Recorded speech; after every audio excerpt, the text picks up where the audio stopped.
primeiramente, né, muita gente pode não conhecê-lo ainda, apesar aí de uma carreira bem longa, de um trabalho com diversos livros que foram ali publicados, não só no Brasil, como também no exterior.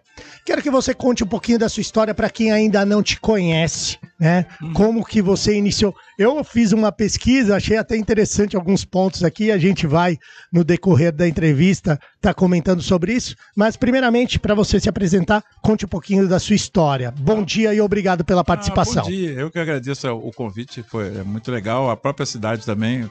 Eu estava conversando com o rapaz que me recebeu, me mostrou a cidade, que foi até uma curiosidade.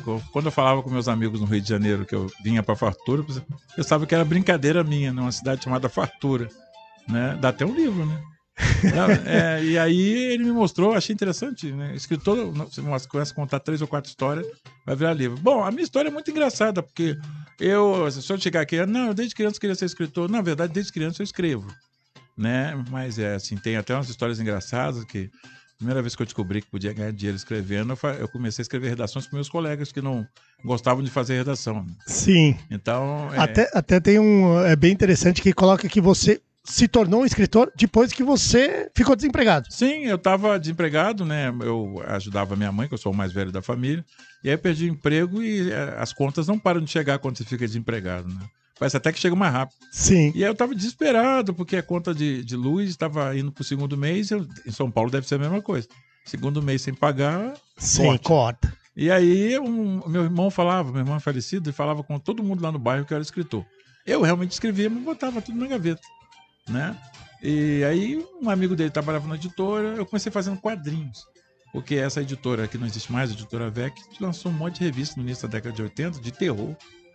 Mas não tinha se preocupado em contratar roteiristas. Tinha um monte de desenhistas, mas não tinha quem criasse história para os desenhistas fazerem. Que fizesse o roteiro para os desenhos. Para eles desenharem. Então, assim, ele falou, seu irmão não é escritor? Vai lá. Eu fui lá, menti pro rapaz, né? Porque eu disse que tinha experiência, não tinha nenhuma. Eu lia quadrinhos, eu não escrevia roteiros. Sim. Mas aí eu acho que ele percebeu, ou sei lá, ele estava tão desesperado que deu um cursinho rápido. E eu também estava desesperado, precisava pagar pelo menos uma das contas de luz. Fiz um roteiro, paguei a conta de luz e esqueci. Só que a história saiu e fez um sucesso danado. Aí, isso foi no começo dos anos 80? Logo exatamente a primeira história saiu em fevereiro de 81. E aí, assim, ele perguntou, você quer fazer uma série com esse personagem? Eu falei, pensei logo na outra conta, né? Então, quero. E aí começou assim. Não era para ser duradouro, porque quando eu virei para minha mãe... Foi uma necessidade. Foi assim, quando eu virei para minha mãe e falei, mãe, eu acho que de hoje em diante eu vou ser escritor, porque eu gosto, hoje eu faço aquilo que eu certamente faria de graça, né? Mas estou me pagando, melhor ainda. Com certeza. Né? E aí eu falei com a minha mãe, né? Mãe, acho que eu vou virar escritor. Aí ela falou aquela famosa que a gente conhece, né? Que não vai dar certo não, meu filho. Brasileiro não gosta de ler. Né? Há 42 anos que eu sou isso. Sim. Escritor. E é interessante que você mora no Rio de Janeiro, mas você é natural de Minas Gerais. Sim, nasci numa cidadezinha chamada Manhumirim. Até contei para eles, ele mostrou muitas igrejas aqui. Eu falei que o meu nome é o nome de um fundador de uma ordem chamada Sacramentinos, que tinha um seminário na minha cidade. Sim. Minha mãe era muito devota, eu sou o 7º filho, mas eu sou mais velho porque os outros nasciam e morriam. Então eu acho que ela deve ter feito algum acordo lá com o divino, para que se eu sobrevivesse, eu seria encaminhado para o seminário. Aí ela me deu o nome do fundador da Ordem dos Sacramentinos. Né? Ia ser Júlio Maria, porque o nome dele de padre é Júlio Maria. Mas aí meu pai achou que Maria era demais. Né? E aí ele foi pesquisar e descobriu que o padre, que era belga, chamava-se Júlio Emílio. E eu escapei da Maria. Mas até os 12 anos eu estava sendo encaminhado para ser seminarista. Você ia para o seminário. Aqui em Fartura nós temos um seminário muito tradicional. Uhum. E aqui é dos teatinos, né? Até a rádio aqui tem uma ligação com a Ordem dos Teatinos. Você tem uma ligação grande com religião ou não? Não, eu sou agnóstico. Sim. Né? Até brinquei, eu não contei isso pra ele não, mas Muita gente não sabe o que é agnóstico, né? Que o agnóstico é o que acredita em Deus, mas não tem uma religião. Eu não tenho certeza, assim, sabe? Eu nem posso dizer pra você, olha, Deus existe ou Deus não existe.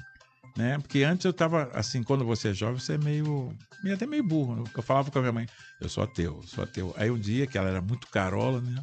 Ela me chamou do canto e falou assim, meu filho, Olha, não fala que é ateu, não, sabe por quê? Você vai morrer o dia que você pode abrir o olho e dar de cara com um velho perguntando. Quer dizer que você disse que eu não existo, né? E aí eu virei agnóstico para ajudar minha mãe, né? Sim. Mas eu realmente, assim, eu acho... Você não segue uma... Não, nenhuma, mas eu acho a fé linda, sabe? Eu acho que as pessoas de fé... Uma pessoa sem fé nenhuma é uma coisa muito perigosa. Sim. Então eu respeito, não vou dizer que não existe, porque eu não tenho informação para que Maomé não existe, que Jesus não existiu. Não, eu acho bacana, por exemplo, eu adoro São Francisco de Assis. Eu não necessariamente sou católico, porque era um cara fantástico. Católico ou não, cristão ou não, era um pensador maravilhoso. É nisso que ignorância para mim não é opção. Então pessoas inteligentes são coisas que me mobilizam. Em contrapartida, pessoas ignorantes me deixam triste, não fico nem com raiva. Sim. Vou falar sobre suas obras. Uhum. Primeiro dos livros, porque assim, eu também fiz uma pesquisa e você escreveu para um dos programas mais assistidos de todos os tempos. E eu quero que você fale sobre isso, mas antes vamos falar sobre suas obras, até para que as pessoas procurem, pesquisem e possam estar adquirindo seus livros. Você tem uma extensa aí, número de livros lançados? Eu tenho atualmente 191 livros publicados. Só 191? Só 191. Só 191. Né? Eu até brinco assim, porque teve um período que eu fiz um negócio que ninguém mais lê. Que eram livros de bolso. E eu fiquei especialista em Bang Bang, faroeste. Mas os livros de bolso, a maioria eram esses de Bang Bang, né? Sim. Eu virei um especialista, né? Tanto é que cheguei a ter 39 pseudônimos. Esses eu não incluo, né? Porque eu não considero muito literatura, né? Foram 400 e poucos, né? Eu também faço adaptações, né? A sua área é ficção. É ficção, né? Se bem que assim, como eu sou professor de história também, para muitas editoras eu faço o que é qualificado como paradidático de história. Sim. Tem uma editora aqui de São Paulo que eu já fiz só esse ano. Além da minha biografia, eu até falei que eu estava meio preocupado que quando você começa a escrever sua autobiografia, que, né? Tá chegando... Tá chegando a hora, né? Eu fiquei meio cabreiro com essa homenagem, né? Mas são 191 livros de ficção autorais. Sim, né? Mas enquadra esses livros... Você faz livros para todas as idades, seria isso? Mas o infanto juvenil... É o carro-chefe, digamos assim. É o carro-chefe. Eu escrevo tanto desde pequenininhos. Atualmente eu estou escrevendo desde 0 até 90 anos. Mas Sim. Com foco muito em pequenos e adolescentes. Né? E... assim, alguns dos temas que você utiliza, você falou que você gosta muito do faroeste, mas quais são os outros temas que você utiliza quando você está escrevendo seus livros? Eu acho que o professor de história entrou decisivamente nas minhas escolhas. Eu gosto muito de temática social. Muito de temática social. Os livros que mais vendidos e os que eu mais, digamos, curto, tem temáticas sociais, como o mais vendido, que é o Enquanto Houver Vida, fala do contágio da AIDS. O Pretinha Eu fala de racismo e de colorismo. O Criança Escuridão fala de crianças de rua, na verdade, meninas de rua. Né? E tem vários que falam de preconceito, como Felicidade Não Tem Cor, o Grande Dilema de um Pequeno Jesus. Essa é uma coisa que, obviamente, como eu sou negro, né, eu tenho um interesse muito sobre isso. Talvez seja o grande assunto em termos de preconceito no Brasil, seja exatamente essa questão racial. Sim. Que nunca foi muito bem equacionada no Brasil. Né? Soltou-se os escravos em 13 de maio de 1888, mas nada mais sério foi feito, inclusive a nível de cidadania.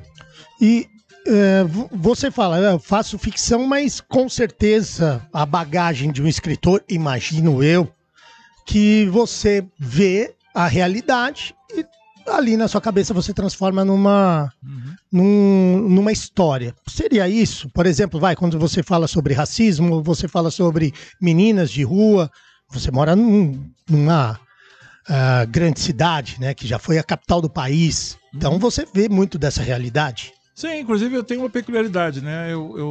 Tem um escritor que eu curto muito, é muito conhecido mais no Rio de Janeiro, que é o João do Rio, e ele se classificava como flané, quer dizer, um cara que gosta de sair pelas ruas olhando. Eu ando muito, mas por exemplo, quando eu vou fazer muitas palhaças no Rio, eu vou de ônibus, de trem, de metrô, porque eu gosto de observar. Né? Eu sou um grande observador. Tem um historiador que eu gosto muito, que é o Mark Bloch, que ele diz que historiador é igual um ogro, que vive de carne humana. Escritor também.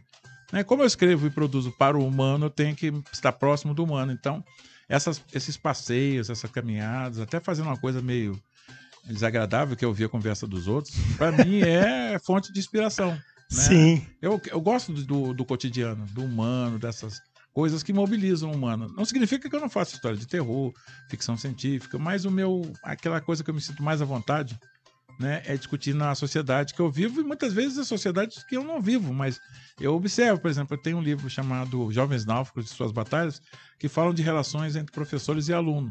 Mas tem história na África, história no Iraque, história em várias partes do mundo, porque você lê, né? Você ouve. E também vale a gente destacar que hoje, com tudo que nós temos aí da globalização, de ter a internet, muitas vezes você não precisa estar no lugar para escrever sobre o tema, né? Sobre aquela localidade. Você pode pesquisar e conseguir transmitir, né, sem estar ali. Nesse livro, por exemplo, tem um conto chamado Jamile, que se passa no Iraque, que ele surgiu por causa de... Eu li uma matéria de uma página inteira no jornal e aproveitei um tópico de 3 linhas embaixo, já no finalzinho, contando a história de uma coisa que aconteceu com uma menina numa aldeia invadida pelas tropas americanas no Iraque. Daquele trechozinho surgiu esse conto. Então, assim, outro é um professor africano, um amigo meu que trabalhou na África, ele contando as aventuras dele como professor na África, na Guiné-Bissau. Eu me inspirei para fazer o conto desse professor que cria uma obsessão de abrir uma escola num espaço africano onde está havendo uma guerra entre guerrilha e governo estabelecido. E a história surgiu por causa desses papos. Então, muitas vezes, um bate-papo define uma história, né? Eu sou muito... Uma história que eu escrevi, uma vez surgiu que eu cheguei cedo em Araraquara, só tinha eu, a rodoviária e um bêbado. Aí o bêbado me viu, né? Eu vi o bêbado, acho que foi amor à primeira vista. Eu acho que tem cara de padre confessor, né? Ele sentou lá e começou a bater papo comigo. Tudo que ele falou virou uma história. Sim. É o cotidiano que faz ali o escritor conseguir, né, construir uma história. Vamos falar também aqui, antes de eu entrar no outro assunto, sobre... Você é um escritor negro, mas você constrói histórias diversas. Mas vale a gente destacar que no dia 20 de novembro, Dia da Consciência Negra, e o Café, este evento que vai acontecer, é o Café Literário, é isso, né? O professor Marcelo Del Nobre está nos acompanhando aqui, ele nos tira as dúvidas quando surge. Café Literário, você vai ali focar nesse assunto, porque assim, o principal escritor do país, muita gente não sabe, mas era negro, que é o Machado de Assis, que embranqueceram ele, principalmente ali nos livros, quando você buscava a foto dele, infelizmente, né, um país, né, que foi o último, né, a acabar com a escravidão. E, como você mesmo disse, né, apesar de ter acabado com a escravidão, né, colocou os negros ali sem emprego, sem nada, né, se colocando ali, se amontoando nos morros, nas favelas. E eu imagino que eles embranqueceram Machado de Assis porque muita gente teria um preconceito de ler um escritor que é o principal escritor do país. Quando você vem trazer uma palestra, você traz essa narrativa, você traz esse assunto à tona para que o público, principalmente os alunos, comecem a pensar mais sobre isso, sobre esse racismo no país? Olha, eu acho que o Dia da Consciência Negra, assim, eu concordo, acho que é um dia da consciência negra, mas eu acho que deveria ser o dia da identidade negra. Porque ao aparecer como autor negro na frente de crianças, inclusive, principalmente afrodescendentes, é uma maneira deles se verem como assim, protagonistas. Que depois que houve a libertação dos escravos, na verdade foi um ato formal. Mas não houve uma preocupação genuína de inserir essa parcela ponderável da população no cotidiano da sociedade. Sim, diferente até dos italianos e outros imigrantes que chegaram no país, que foram inseridos na sociedade. Os negros só foi feito o documento e aí se vira. A primeira coisa, libertaram. Não fizeram mais nada além de libertar. E quando veio a República, criaram uma lei específica para eles, que até pouco tempo ainda estava vigindo, que era a lei da vadiagem. Que quem ficava à toa na rua eram os negros. Então, o governo republicano, em 1890 ainda, um ano depois da proclamação da República, criou uma lei chamada Lei da Vadiagem, que, a grosso modo, recolhia todo esse pessoal como bandido, como vadio e prendia. Então, nunca se fez uma inserção correta, né? Houve vários projetos, inclusive do André Rebouças, que é outro negro invisível, né? Foi o maior engenheiro do século XIX, mas ninguém sabe. Mesmo quem vai no Rio de Janeiro e entra no túnel Rebouças não sabe o que tem aquele nome. Então, essa coisa da invisibilidade é uma coisa que deveria ser muito mais discutido nos 20 de novembro. Na verdade, o 20 de novembro ficou mais uma festa para celebrar a raça, que eu acho importante. Mas não se discute por exemplo, essa coisa de você... o Machado de Assis fizeram uma propaganda antiga da Caixa Econômica, onde o Machado entrava como cliente e botaram um ator branco. Depois alguém avisou, olha, ele não era branco. Aí fizeram de novo o anúncio. Tem o Lima Barreto, foi um grande autor que aparece nas fotos como se fosse branco. Por incrível que pareça, a foto negra do Machado de Assis foi encontrada num arquivo perdido em Buenos Aires. Né? Então, assim, e tem outros. Juliano Moreira, que foi o pai da psicanálise, era também negro. E esse tem um dado muito interessante, que ele entrou para a faculdade de medicina com 13 anos. Né? Hoje os garotos de 13 anos estão ainda no Fundamental 2. Sim. Né? Você imagina um cara no século XIX entrando na universidade. Tudo bem que ele tinha um patrono importante, mas de qualquer forma não é qualquer um que entra aos 13 anos na faculdade e sai médico aos 18. Com certeza. Né?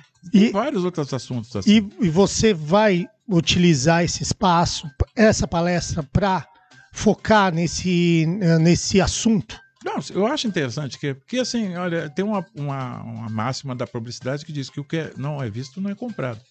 Se você não se vê como protagonista, as crianças principalmente, você não vê um herói negro né? O próprio 20 de novembro é um negócio meio complicado de falar, é um feriado facultativo. Né? Tem lugares no Brasil onde não é nada, não acontece Sim. nada, não é feriado, tem cidades, municípios que não é.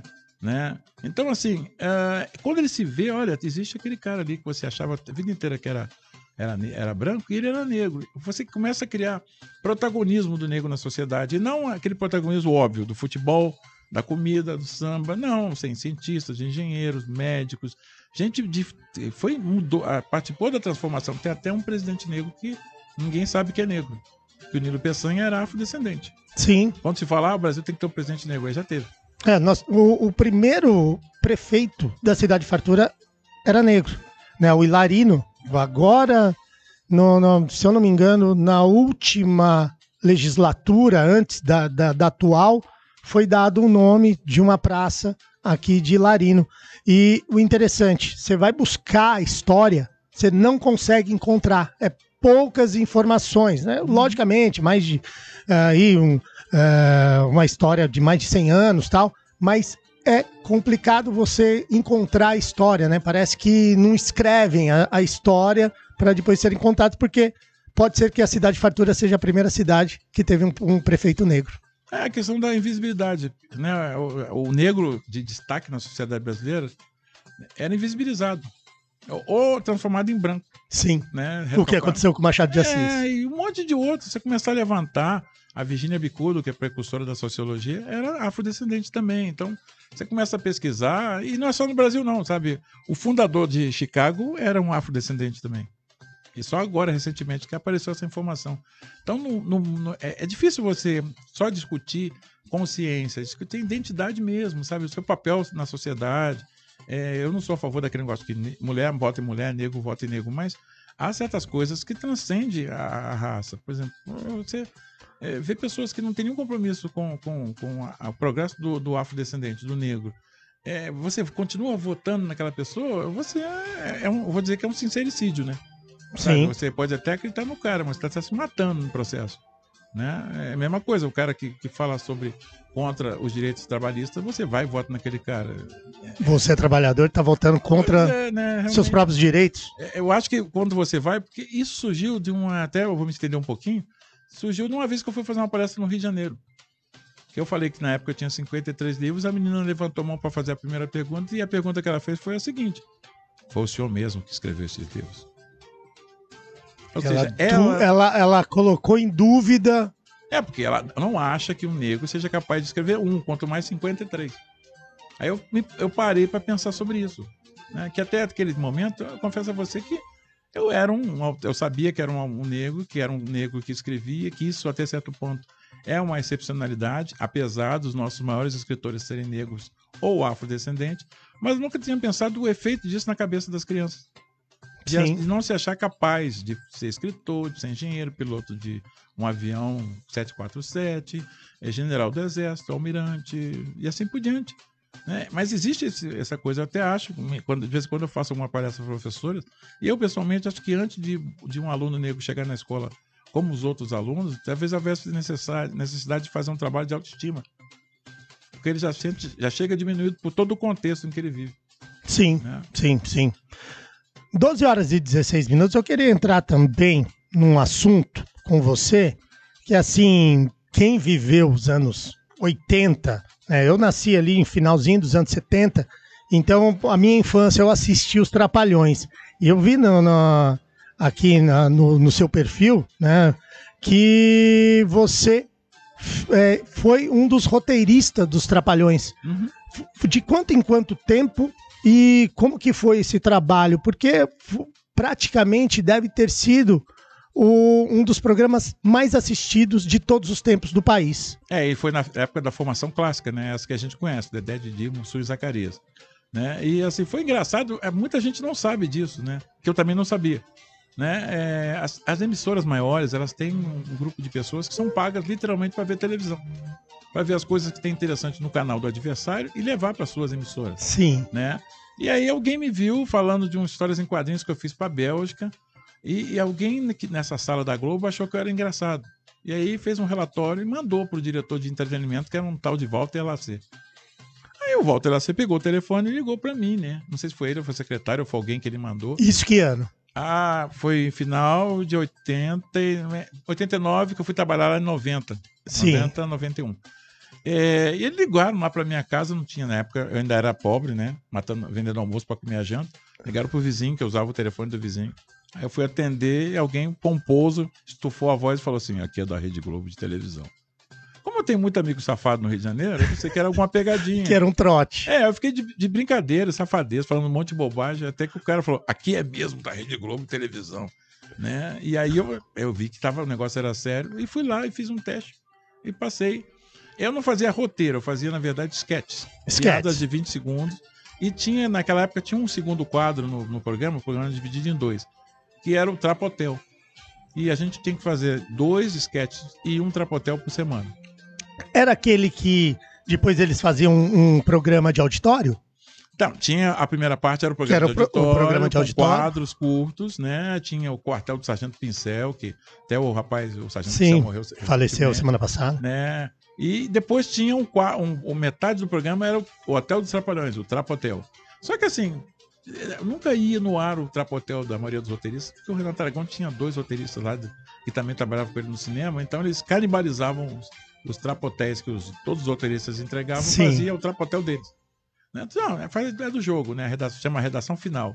Né? Eles utilizavam muito dos textos de vocês, mas transformavam... Principalmente no Trapotel.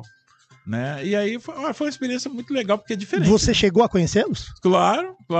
Eu sempre digo que a melhor parte do programa ninguém via, só nós.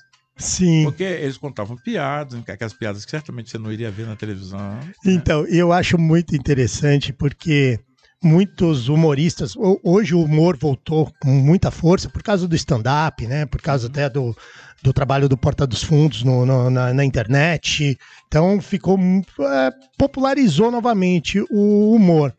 E muita gente diz assim, aquele humor que eles faziam lá nos Trapalhões, hoje seria politicamente incorreto. Pode-se colocar assim, né? Porque era o humor, ele sempre escolhe alguém para ser ali, né? Zoado, tirado sarro. E ali, tirava sarro do próprio Didi, que era o principal Renato Aragão, falando sobre o nordestino. Sim. Aí falava do negro, que era o Mussum, de uma forma meio velada, mas falavam do Zacarias como um gay, e colocavam o Dedé como o playboy ali, mas o playboy sem dinheiro, né? Então cada um tinha ali o seu perfil, e que hoje não daria para fazer. Como que era roteirizar isso? Olha, porque a época era permitia, né? Era permitido. Hoje você não pode pegar a religiosidade de matriz africana e fazer piadas. Naquela época é permitido. Né? Mal comparando, é uma coisa que acontece, por exemplo, com o Monteiro Lobato. O Monteiro Lobato, obviamente, era racista. Sim. É um grande autor, não dá para negar isso. Não dá para apagar o Monteiro Lobato, um fantástico escritor, o cara que revitalizou a literatura infanto-juvenil, que deu status à literatura infanto-juvenil, mas ele tinha esse... assim, porque ele era o retrato de uma época. Aquilo ali não era anormal na época que ele viveu. Né? Tu pode criticar alguns excessos, mas aquilo ninguém criticava. Era permitido. A mesma coisa os Trapalhões. Na época que tanto é que a Globo agora passa os episódios no Viva. Sim. E aí eles botam antes de passar o programa. Esses quadros representam um período de época, um negócio, algo assim. Porque é aquilo, sabe? O Jô Soares, o Vivo Gordo, não passaria, porque é absolutamente sexista. Sim. Fechava com a mulher tirando a roupa, não tem mais cabimento. Mas era um quadro de época que a gente se adequava àquela época. Não tinha maior dolo. Claro que assim, o humor dos Trapalhões é o humor circense. O humor que eu gostava de fazer não é muito circense. É o de hoje, né? Que o cara tem que entender a piada. Sim. Sabe? E aí tem que contar a participação do cara que tá ouvindo. Se o cara que tá ouvindo não é muito inteligente, por isso que uma piada dos Trapalhões tem que ser física, muitas vezes. Porque aí, uma torta na cara, todo mundo entende e acha graça, né? Até porque não é na cara de quem tá levando a torta. Né? Com certeza. Mas, assim, é um humor mais simples, circense mesmo. Né? E os Trapalhões eram muito isso. Então a gente não sentia. O próprio Mussum, né, não se incomodava muito com isso, até porque tinha outros problemas maiores, né? Mas esse não incomodava. Sim. Aos caras. Porque era comum. Você vai ver aquela escolinha do professor Raimundo, também é outro.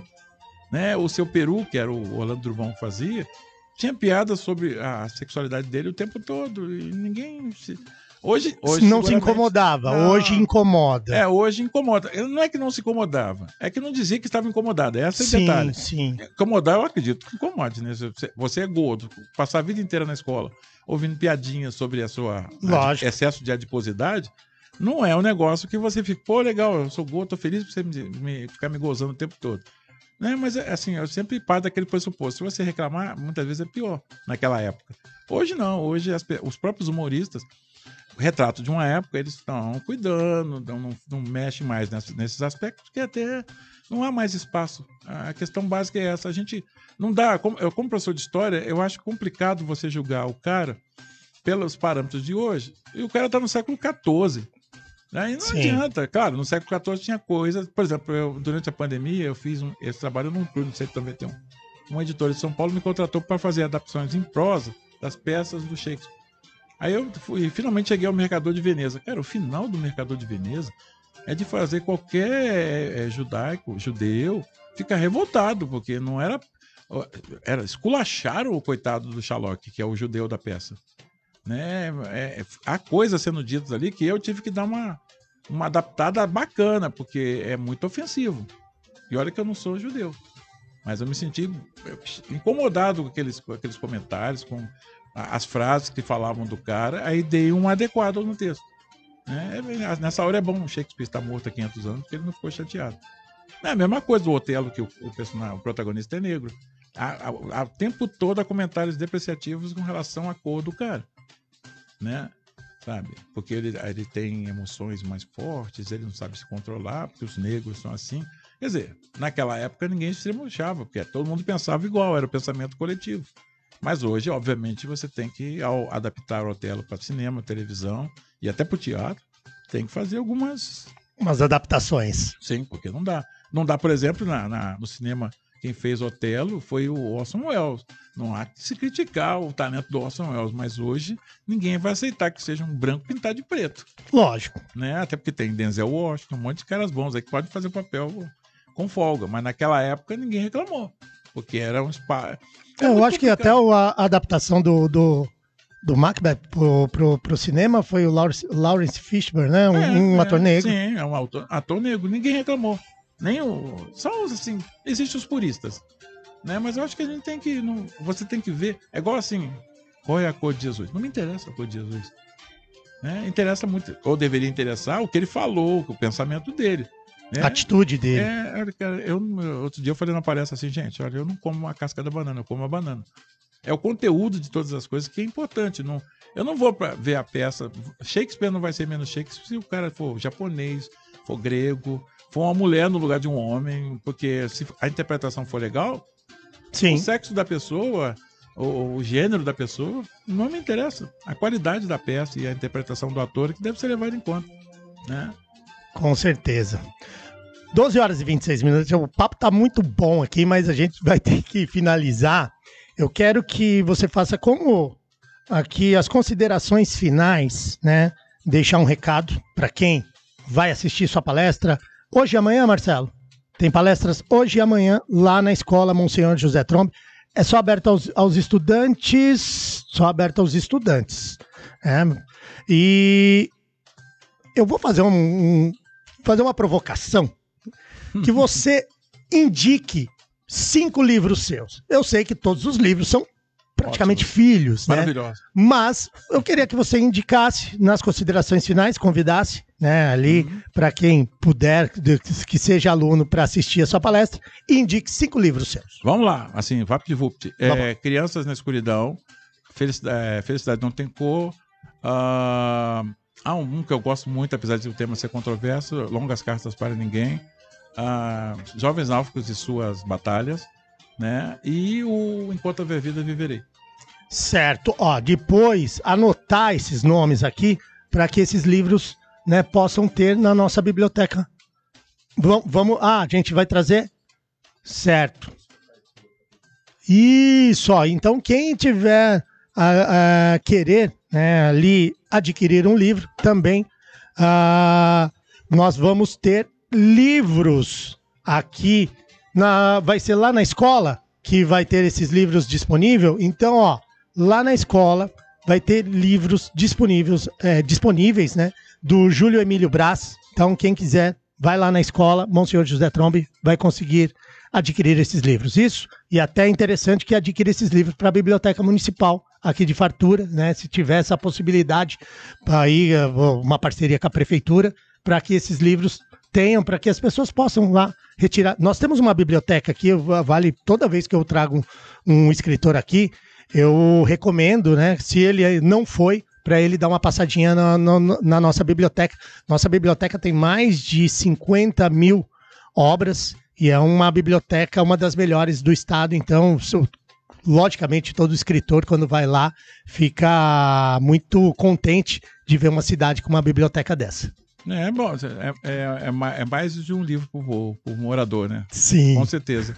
Assim, consideração final, olha, gente, eu vou falar de tudo, porque assim, eu falo desde futebol até culinária, né? Todos os assuntos são relevantes e, obviamente, eu vou falar, já que o Dia da Consciência está na esquina, eu vou falar disso. Não porque para os negros que estarão lá, mas para todos, porque a gente vive, querendo ou não, gostando ou não, numa sociedade multiétnica. E a gente tem que contar um modo vivendi que seja adequado para todos. Eu não quero ser melhor, não quero vantagens, eu quero igualdade, né? Aliás, nem igualdade, equidade, né? Equidade é que é uma coisa importante e ainda não existe isso na sociedade brasileira, não só em relação ao negro, mas o indígena, a mulher. Então, de debater isso, eu sempre disse que os jesuítas estavam com a razão.